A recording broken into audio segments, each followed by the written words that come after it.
So I think adaptability is changing to the reality of life and how most of it, a good amount of it, is out of your control. Tell us who Alex is. Who is Alex? I am a second generation Greek American. I was very artistic growing up. I thought I was going to be an architect. I was drawing comics. Found out that I could go to school for aerospace engineering. I really wasn't in love with the architect thing because I knew a few architects. I knew what the job was, and it wasn't as artistic as I wanted it to be. So I moved into engineering, and then struggled through that. A lot of like what Gary talks about, I experienced in college.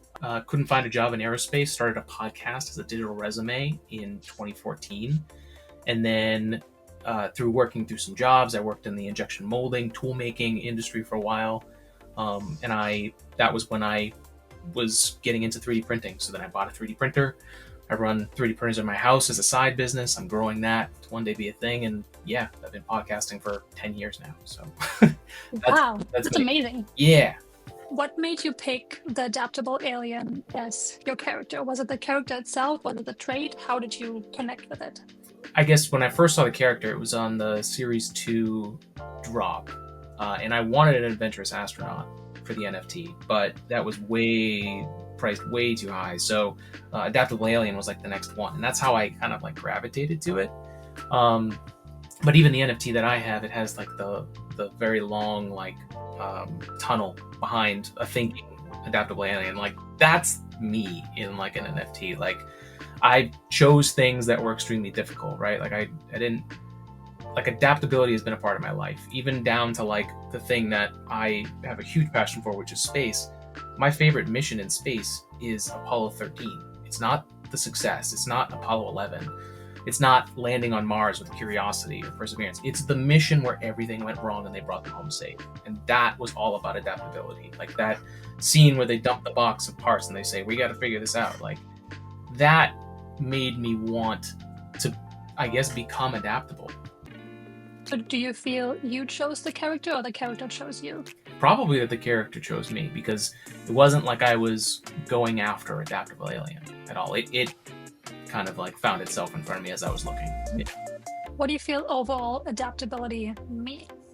The description of Adaptable Alien was like adapting to like even the most harshest environments.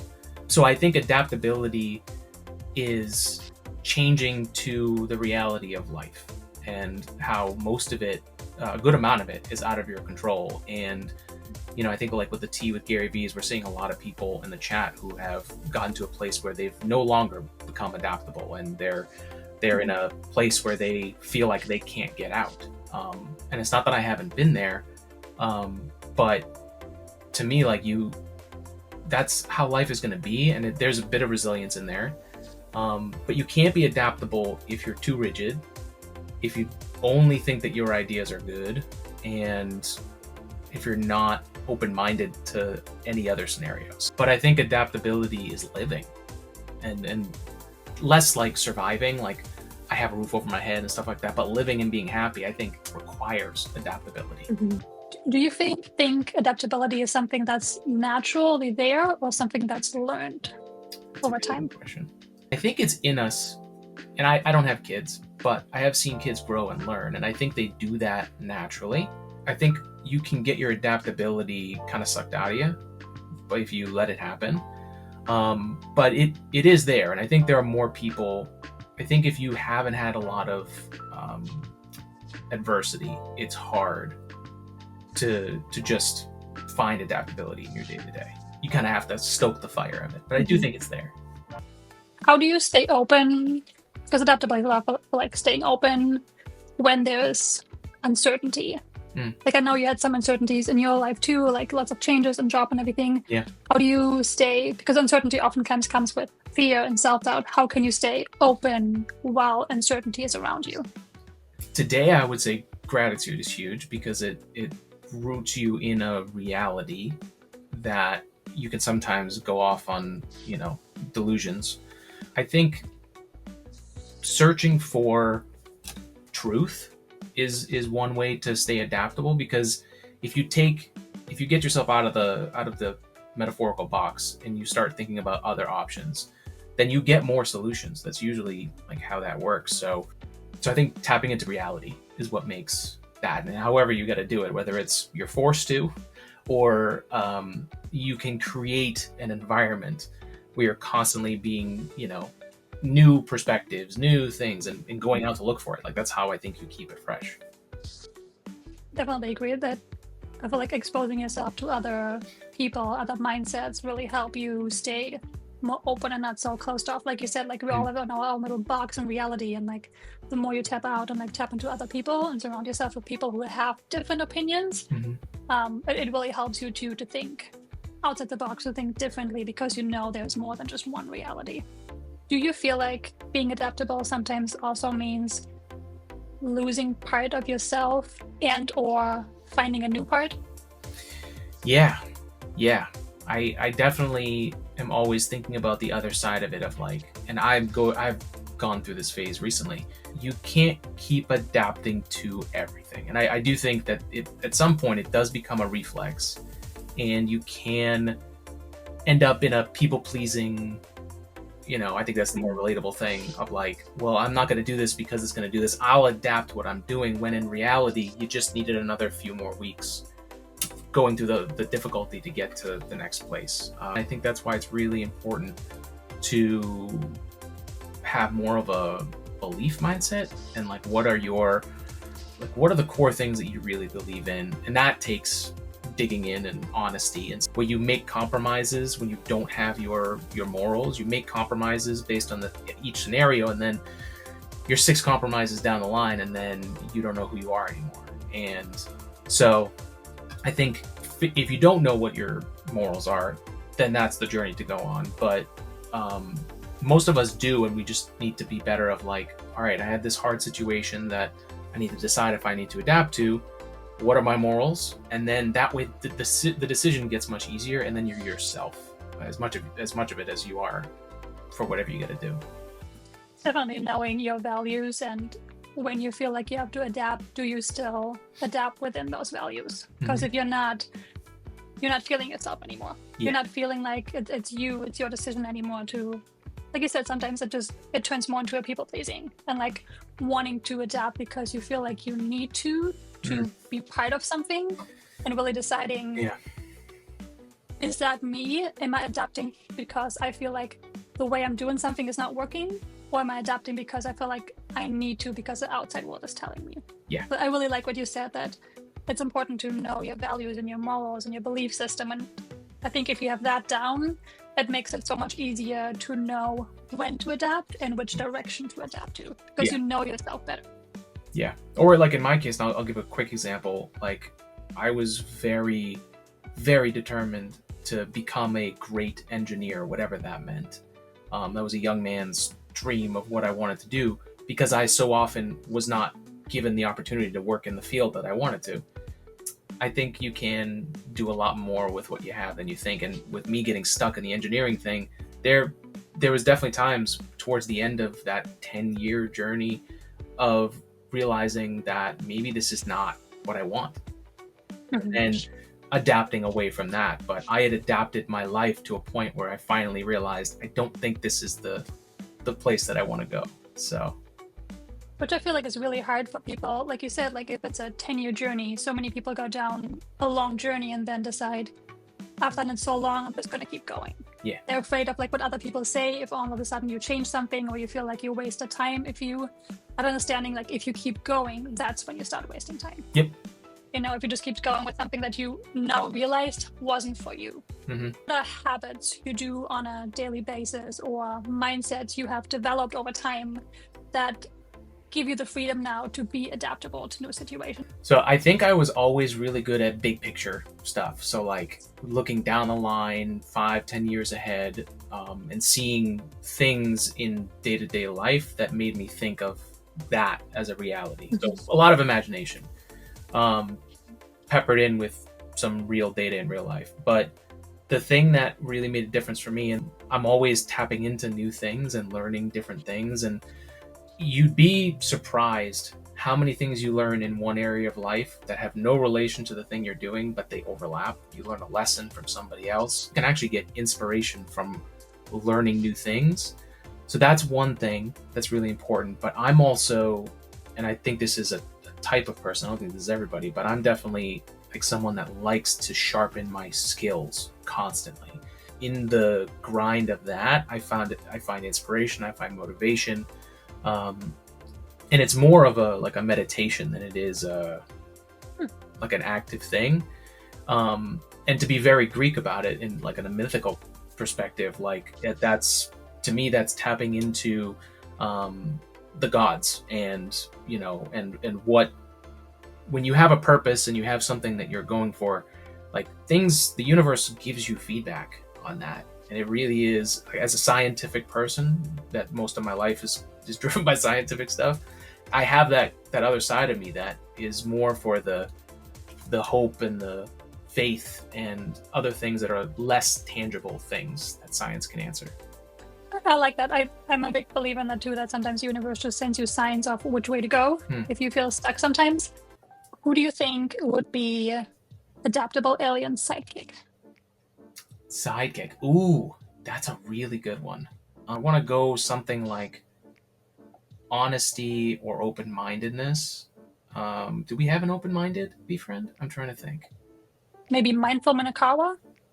Mindful's good. Mindful's really good. Because it's interesting. I think of it in two ways. I think of, if Adaptable Alien is the main character, mindfulness is great for max adaptability. But I love the combination of Adventurous Astronaut and Adaptable Alien, because having the Adventurous Astronaut, it's like, we're going on a mission, we're going on an adventure, but you have to adapt along the way. Like, I feel like that's where the adaptability is the strongest. So I don't know. I guess I'm wondering if it's a primary trait or if it's just a great partner.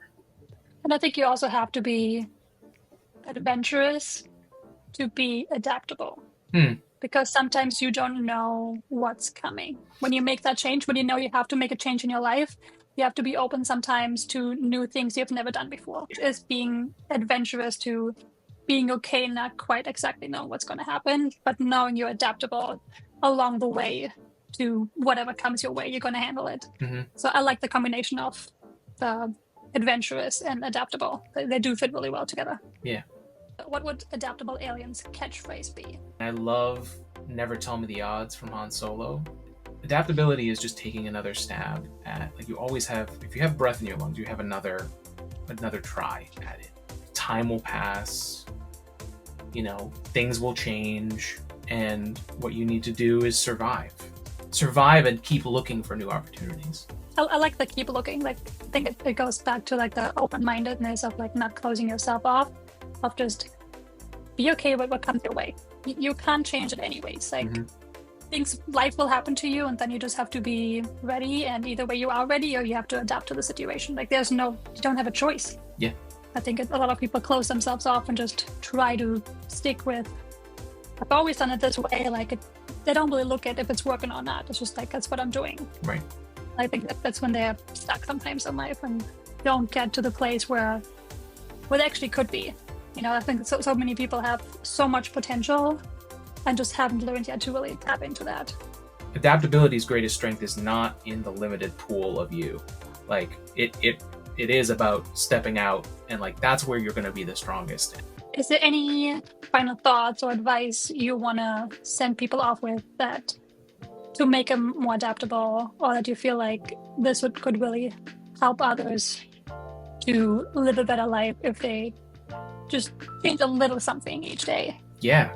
So I think a great thing that people can do to pump up their adaptability is to talk to other people, older people that are doing something similar or something completely different than you are, and just like get out and talk to people. Veterans are great. Soldiers, like, they've experienced such a level of life that most people that are looking to adapt haven't experienced. And so perspective, I think, is huge. I remember that was a huge thing for me, of just being like, I've got it. Like, I'm okay. Like, I'm not on a battlefield watching my brothers and sisters die. I'm not in this place to be a little less serious where like, you know, I'm in complete bankrupt and I'm financially, you know, like, and even then, there's someone that's had it worse than you and has gotten out of it. So like, of just adaptability is how many extra options do I have? And that's a great way to lift that pool of like, you got a lot more than you think you do. It ties into what you said earlier about gratitude, of like, instead of looking at what I don't have or what I'm struggling, looking at all the things I do have, and they usually outweigh the couple of things I don't. Yeah, 100%. And I think one of the big things that gratitude has done for me recently, because I've been doing this journal, to remind myself every day, it reminds me of so I have an ADHD brain, which I think a lot of us in the Beef fam do. So I'll kind of end up spiraling in and really focusing in on like one thing, and then when I'm really stressed, I kind of get overstressed about it and anxious. And the gratitude stuff actually helps me step back from that whole thought process, and I'll like, it's like almost like taking like a sidestep, and I'll realize like, oh, this week I was so worried about doing this, but I have this other part, I'm thinking business wise here, got this other part of my business that's actually selling. I should just be focusing on that this week and not stressing out over this. And it's just like, that is so important for the adaptability aspect of just like stepping back. And I think if you've got that same kind of brain, that could be really helpful. Do you feel like also that people with ADHD, especially our age group, who didn't necessarily grow up having the diagnosis or like there being a lot of knowledge around it, had to learn to be adaptable really early on because we live in a world that wasn't made for our brains? Yeah, 100%. And yeah, I had to work around it. I think that's why somehow in high school I was able to like get A's in things when I was kind of a C student for a while there. And it was just because I figured out a way that worked for me. And when I got into college, it was a whole new system that I had to figure out. And then the workplace just really wasn't set up for the way that my brain works or how I learn. And it took a while for me. Finally just came to terms that no, I need to do it in the way that my brain works. And yeah, it's amazing how much the world can change overnight when you make that step. So I do think that a lot of us had to be more adaptable. And I do think that a lot of us, there's parts of our lives that are either hard now or hard later, or they were hard, that if we really look at it, was if someone had just said something or if you had more tools on what to do, I think our lives would be much different. Yeah. Do you feel after you found out for yourself you have it, that it was easier for you to adapt to the situation because you understood yourself better? Yes. And I gained a lot more confidence. So one of the things for me is that I can do a lot more things in a shorter amount of time. I'm a sprinter, if you will, in thinking and doing things. What I wasn't doing for a very long time was giving, just like a sprinter, I was not giving myself time to rest. And it was a confusing time for me because I would be like, well, I'm getting all this work done. I just need a break, but I'm being shamed into taking a break because this other person's not taking a break. It was a huge change. And so I'm more confident in my ability now that I know what it is. Now I'm like, oh, okay, I'm not going to beat myself up during the day that this hour I wasn't as productive, because if I refuel my tank in whatever way I need to do that, then I'm back to sprinting the next hour and I've made it up twofold. So I feel like knowledge ties into being adaptable. I feel like if you know more things, it makes it easier to adapt because you know there's more options. Yeah. Just like you said, like you reading different books or listening to different podcasts, exposing yourself to different types of people just gives you so much more knowledge to pick from when you have to make a decision, that it's not like, I don't know what to do. Having been to different experiences and having more knowledge, like being open to it, I feel like can help too with just being more adaptable to situation and it's not feeling so overwhelming. Yeah.